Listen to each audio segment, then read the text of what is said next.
예, 안녕하십니까. 장달령 변호사입니다. 제가 조금 모자를 썼습니다. 여러분들 좀 이해를 해주시고요. 즐거운 금요일 저녁, 내일부터 또 토요일이죠. 이번 방송은 프로스포츠, 프로축구와 관련한 이야기인데요. 프로축구를 좋아하시는 분들은 아마 제가 오늘 하는 방송 주제에 대해서 어느 정도 공감을 하실 텐데요. 이 K리그, 우리나라 K리그에, 그러니까 프로축구 K리그 1부 리그, 2부 리그 총 21개 구단이 있죠. 그 중에서 이른바 시도민 구단, 그러니까 지방자치단체에 의해서 설립이 되고 지방자치단체의 재정적 지원을 받는 이른바 시도민 구단은 총 11개 구단입니다. 이 시도민 구단은 태생적으로 지자체에 의해서 설립이 되고 그 재정적으로는 지자체의 어떤 절대적인 지원을 의존하기 때문에 항상 지자체장이 바뀌면은 그 시도민 구단 운영진이 바뀐다거나 또는 운영진이 선임되는 과정에서 낙하산 논란이 또 제기가 되는 등 이 정치적 파장을 낳고 있습니다. 한마디로 시도민 구단이 지자체장 선거의 승리자의 어떤 전리품이 되는 게 현실이죠. 그런데 이 시도민 구단의 이러한 정치 예속성도 문제지만 더 큰 문제는 그 운영에서 재정적 지원을 받다 보니까 지자체 재정에 적지 않은 부담을 준다는 것이죠. 그러니까 이 매년 시도민 구단에 적게는 수십억 원, 많게는 100억 원 넘는 돈이 이 시도민 구단의 보조금 또는 지원금 형태로 지급이 되는데 정작 그 돈을 다른데, 예를 들어서 주민복지에 쓰일 수 있을 텐데, 이제 이 시도민 구단에 쏟아붓다 보니까 지방자치단체 재정에도 또 적지 않은 부담을 주고요. 그러다 보니까 예를 들어서 강원도 같은 경우는 2020년도 경우에 강원도에게서 100억 원을 받았고요. 인천은 인천시에게서 90억 원. 그리고 또 인천경제청에서 광고비 명목으로 35억 원. 그 다음에 대구FC, 대구도 마찬가지입니다. 대구시에게서 60억 넘는 돈을 2020년도 작년에 받았고요. 경남FC도 경상남도에게서 110억 원을 또 받았고요. 성남FC도 마찬가지예요. 지금 요즘에 논란이 되고 있는 성남FC도 2020년도에 작년에 성남시에게서 137억 원 보조금 받았고요.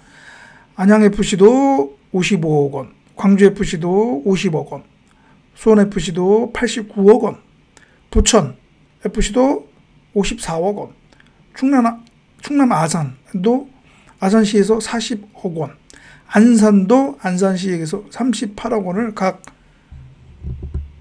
보조받았단 말이죠.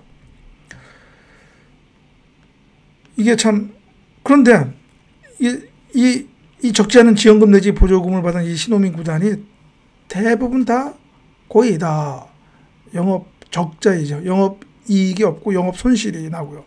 단기 순이익도 아닌 단기 손실을 본단 말이죠. 또 몇몇 구단은 이 지자체로부터 받는 지원금, 보조금을 이거를 매출로 잡아요. 그래서 이 영업 이익을 어떻게 보면 플러스로 만드는 거죠. 약간 좀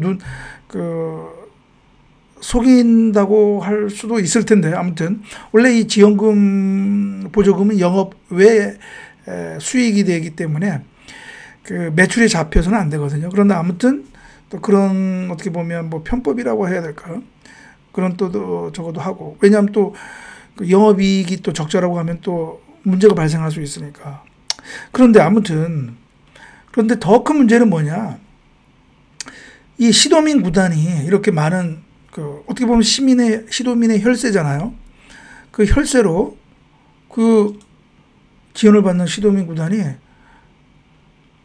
회계 투명성, 그 다음에 운영의 어떤 적정성에 대한 자료를 공개하지 않고 있다는 것이 또 더 큰 문제이죠.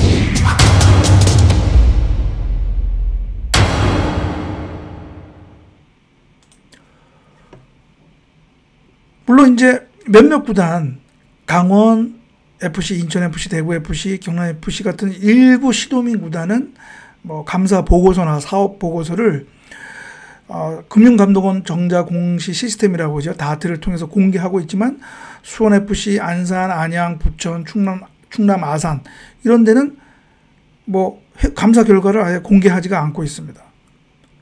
제가 최근에 이 프로축구 K리그 구단의 재정적 사항을 리서치해서 이를 보고서로 만드는 과정에서 이 일부 이 미공개 시도민 구단에 관련 자료 제공을 요청을 했는데요.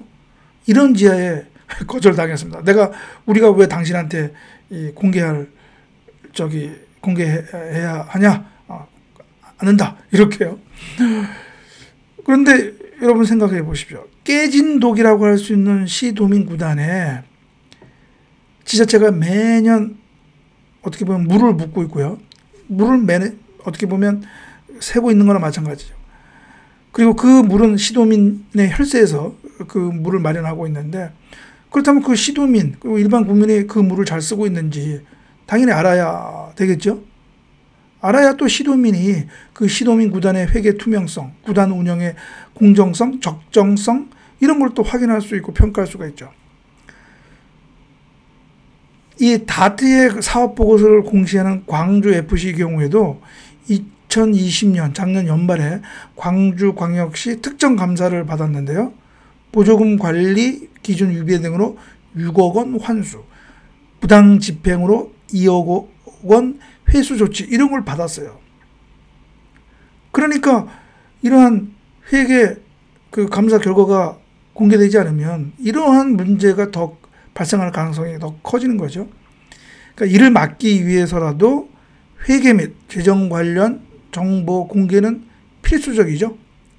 물론 지자체 의회가 이 구단 운영에 대한 것을 성과 그 자료를 볼 수는 있습니다. 그리고 그 회의에서 또 이를 지적할 수도 있습니다. 그러나 일반 시도민이 직접 볼 수가 있어야죠. 언제든지 또 열람할 수 있고 시도민 또는 시민단체가 직접적으로 그 운영 성과, 감사 결과 이거를 할 수가 확인할 수가 있어야죠. 그리고 그 바탕 위에서 구단이 제대로 굴러가고 있는지 시도민의 혈세를 제대로 쓰고 있는지 그리고 성과가 나쁘다고 하면 그 경영진에 대해서는 책임을 또 물을 수가 있어야죠. 그래야 당연한 거 아닙니까? 그러려면 그 관련 정보를 시도민이 쉽게 알 수 있는 방식으로 시도민 구단에게 공개를 해야죠. 이거를 전적으로 시도민 구단의 그냥 재량에 맡겨서는 안 되고요.